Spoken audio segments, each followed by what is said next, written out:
ആരാണ് ഈ അനിൽ തമ്പി? അതാണ് മ്യൂസിയം പോലീസ് കണ്ടുപിടിക്കേണ്ടത്.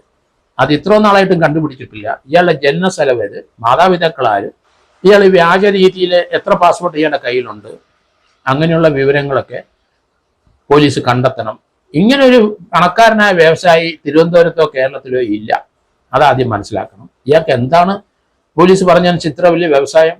ഇതുപോലെയുള്ള തട്ടിപ്പ് മാത്രമല്ലേ ഇയാളുടെ കൈമുതലുള്ളൂ. ഇയാള് ചെന്നൈയിലെ ഇപ്പം താമസിച്ച ഹോട്ടലില്, അവിടെ ഒരു സ്വാമിമാരുടെ ഹോട്ടലാണെന്നാണ് ഞാൻ മനസ്സിലാക്കുന്നത്. ഇസ്കോൺ ആശ്രമത്തിലെ ചെന്നൈയിലെ ദ്വാരക പാലസ് ഹോട്ടലില് 2 ആഴ്ചയായിട്ട് ഇയാൾ താമസിക്കുന്നുണ്ട്.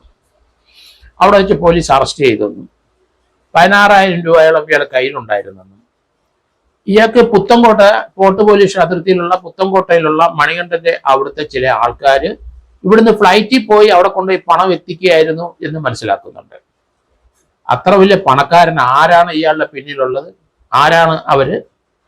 ആരാണ് ഇവിടുന്ന് പ്ലെയിനിൽ പൈസ കൊണ്ട് എത്തിച്ചത്? അങ്ങനെയുള്ള ആൾക്കാർക്ക് ആ ഫ്ലൈറ്റ് ടിക്കറ്റ് എടുത്തു കൊടുത്ത ആരാണെന്ന് കണ്ടെത്തണം.